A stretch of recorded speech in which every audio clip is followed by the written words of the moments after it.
Hello, welcome to DIY is my happy place. I'm Amy and today I'm so excited because we're going to be talking all about pom poms. Yes, pom poms. I use a lot of pom poms because I make gnomes all the time. I am gnome obsessed. That's an understatement. I love making gnomes. And if I'm making gnomes, a lot of them end up having pom poms. And I realized that I'm always wanting different colors, different styles, different sizes. So I've made a couple of videos of how to make pom-poms. And so every time you have the perfect size, the perfect color, and the perfect pom if you use my techniques. So let's have some fun. I am just absolutely excited to show you how to make pom-poms. And the first thing you need to know when you're making pom-poms is to make sure you get the correct kind of yarn. Now I get yarn, and what I do is I roll it up into a ball because it's so much easier to transport. I actually have this little duffel bag, and I keep rolled up yarn in the duffel bag and all my supplies for making pom-poms right here. So if I ever have a minute, I can just make a real quick pom-pom. Here's my fancy supplies. I'm going to show you exactly why we use these and how to use them. But as you can see, it's very high tech. Anyway, I definitely create pom-poms all the time. And so every time I have a couple of minutes here or there, I might throw a pom-pom together. And the beauty of it in this canvas bag, I can just keep it in my car, or I can carry it around very easily with me. But one of my tips is don't use fluffy yarn when you're making pom-poms. It looks so beautiful and soft, and it just seems like, oh, that would be the perfect thing. But here's the problem. They don't hold their shape, and they shed all the time. It's just not the best idea. Save the beautiful soft yarn for your quilts or afghans. Don't use them for pom-poms, or you will be constantly cleaning up a mess. And so there, I've said that enough. We're going to put the soft yarn pom-poms away, and now let me show you how to do it. First of all, what you're going to need to make your template is some cardboard.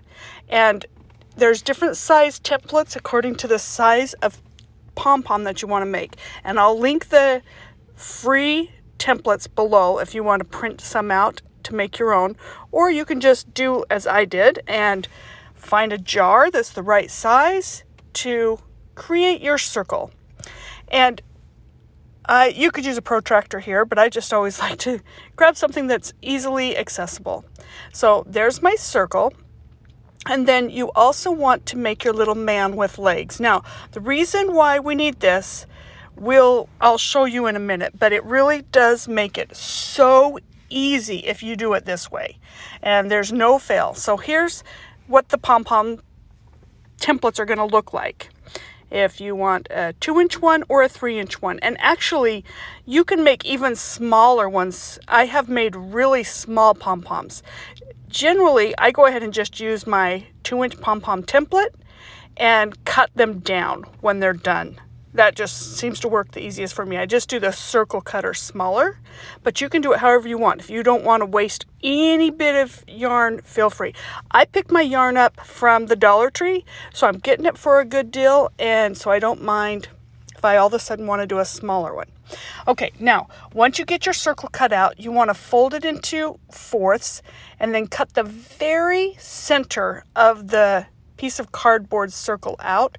And that way it's easier to find the center of your yarn in order to trim around the edges. Again, I'm going to show you that in just a minute. But once your templates are done, this is what they're going to look like. Very, very high tech, as you can see. But it looks like it's not much, but it will make it so that you can make perfect pom-poms every time.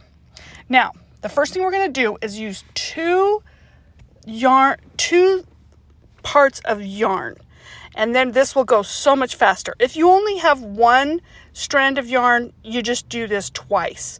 But if you have two strands of yarn, they can be both white, both green, both one color, or you can mix them. but you need to go around 90 times. That's if you're using 2 strands. If you're using 1 strand, of course, you're going to double that.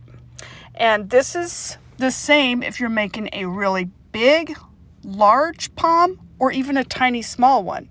Now, you can do a little bit less if you don't want it quite as dense, but I like my poms to really kind of have a lot of meat on their bones, so to speak. So I actually slowed this video down a little bit. In my previous tutorial, I was going pretty fast. It was actually real time. You can go really fast here, but it was getting people confused and they couldn't really see what was happening. So I slowed this down just to help make it clear what you're doing. But really, you're going to be looping. Now you're going to be looping up towards what would be maybe the waist or the chest of our little cardboard man.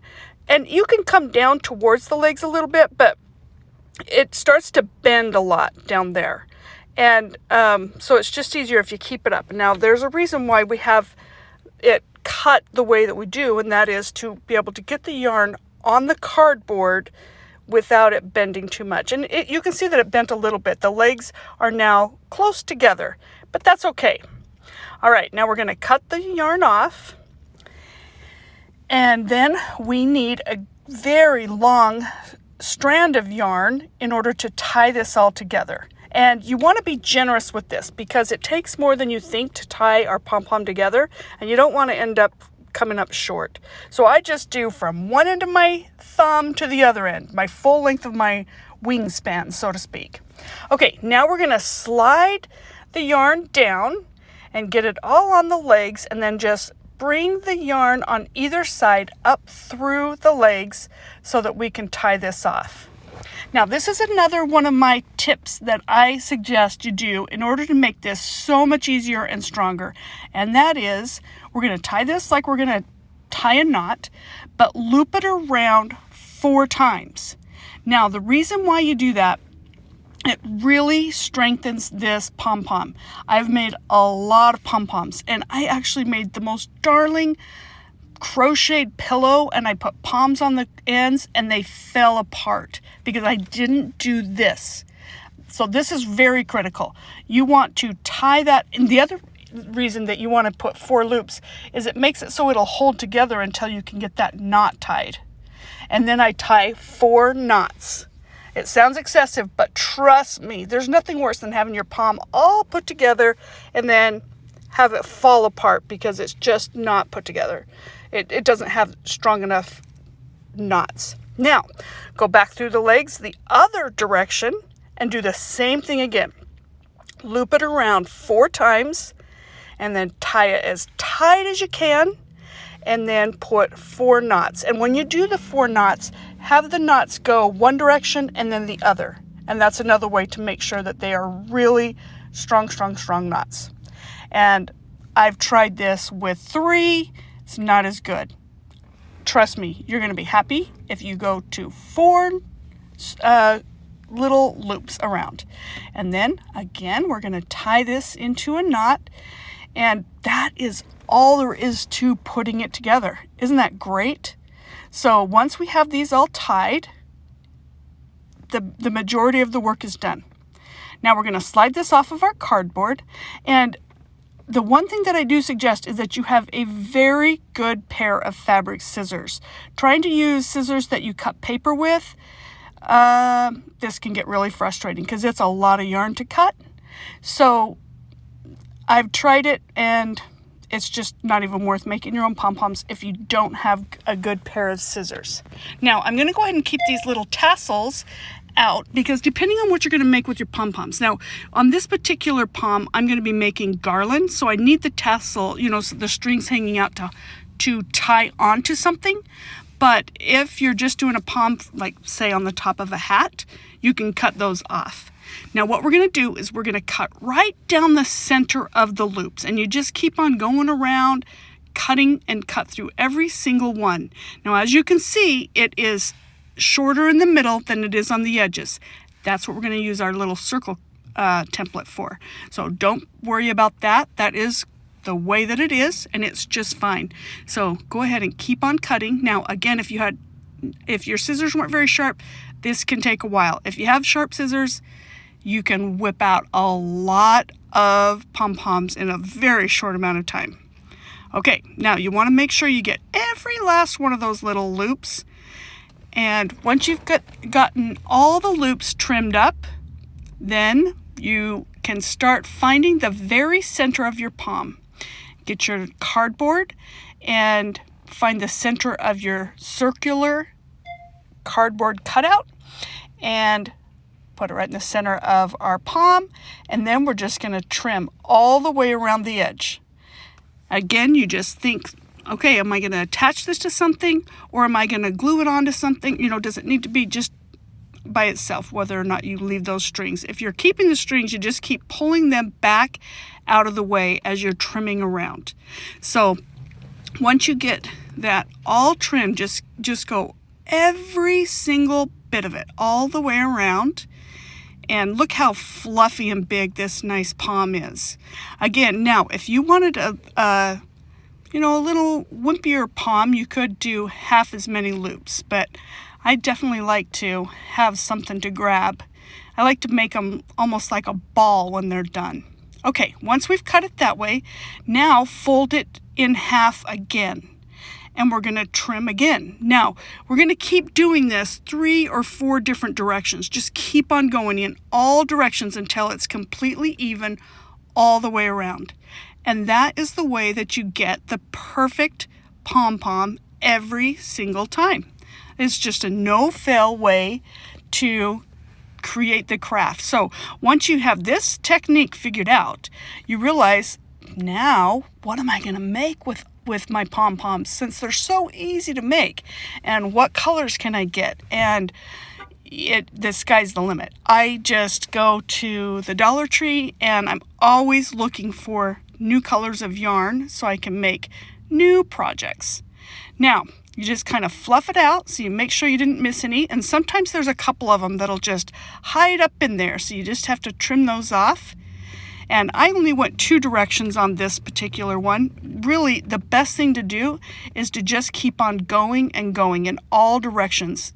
And if there's just one little spot that just seems like it's got kind of an edge, you can trim around it. But if you just keep trimming around like I'm doing right here, it can start to get a little bit lopsided. So that's why I would suggest just keep on using that cardboard in 3, 4 different angles, and then you'll make sure that you have the perfectly round pom. Oh, there we go. It's all nice and clean now. And that is my pom-pom garland that I made for St. Patrick's Day. Now, really, remember that soft yarn that you can get from the dollar store? Save that for something else. I actually thought, oh, it would make such cute little bunny rabbits during Easter. And, yeah, I just thought that beautiful lime green is so cute. Well, here's the deal.